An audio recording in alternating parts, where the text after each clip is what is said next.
Hi, my name is Micah, and I'm a Territory Channel Manager here at Baumer, and I'm here today to share with you the world-class 10 Series OHDK10 Spot Laser from Baumer.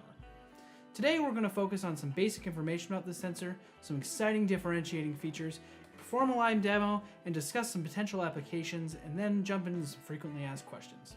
Let's jump right in.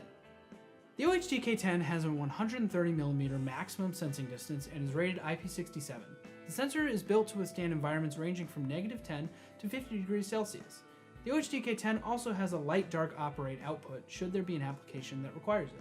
Now, what differentiates this sensor from just about anything else in the market is its astounding 2-micron resolution. Now, for this to be impressive, it's important to know what resolution in sensors refers to. Now, resolution is the smallest change that the sensor can detect in the quantity that it's measuring. And what this means is that a sensor can detect things that are very small and moving very fast, super accurately. Now, I have here a demo that was built a couple years ago and given to me by Matt Caramel. He's a colleague of mine. Shout out to Matt. Now, this demo is really cool. You can see here that there are these really small metal prongs in this slider. And it's pretty self-explanatory when you turn it on like this.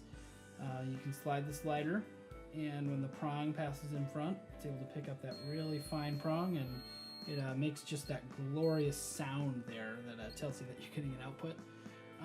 So just as a note here as to how this functions, the green is saying that it has power, and the yellow, when we pass in front of here, is saying that it's getting a signal and it's receiving an output. Now I'll demonstrate how to adjust the sensing distance on the sensor. So as you can see on the top of the sensor here, there's a 5-turn pot that can adjust the sensing distance from the minimum distance of 22mm out to the maximum distance of 130mm. To increase the sensing distance, all you have to do is turn the pot clockwise on the sensor.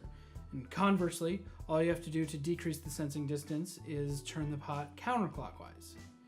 It's really important to understand this because if the sensor is set up incorrectly, its built-in background suppression technology just isn't going to be able to work right. It's not going to know what to ignore in the background if it's not set up correctly like that. Now, if you don't have this fancy demo available to you, or you just don't want it to make a bunch of noise in your meeting, the good news is that you don't need it. All you need is an everyday comb.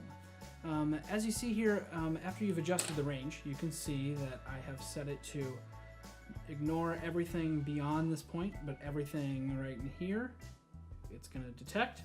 So if we take this ordinary everyday comb, and we present it to the sensor here, it's going to be able to pick up every single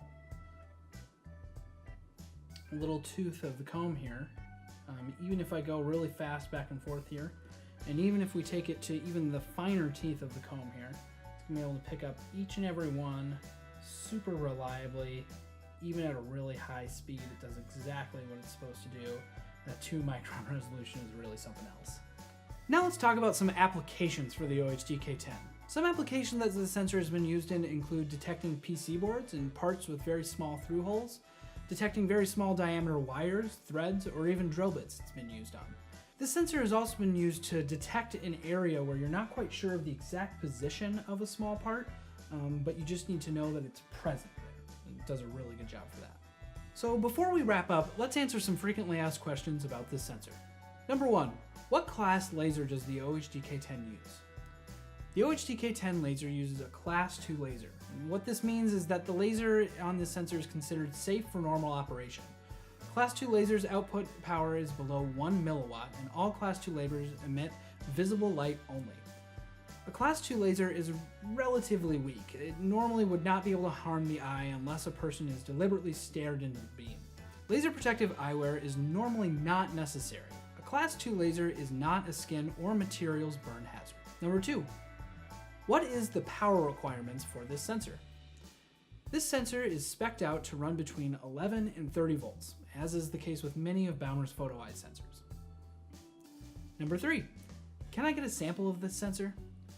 If you watched this video today and think that you have a good application for this sensor, please reach out to your Baumer distributor, myself, or any other sales representative. We're typically very generous with our samples for any legitimate application. We hope that you've enjoyed this demonstration of the OHDK10. If you have any questions about this or any other Baumer product, please check out Baumer's website or contact your nearest Baumer distributor. We love talking about sensors. As always, thanks for watching.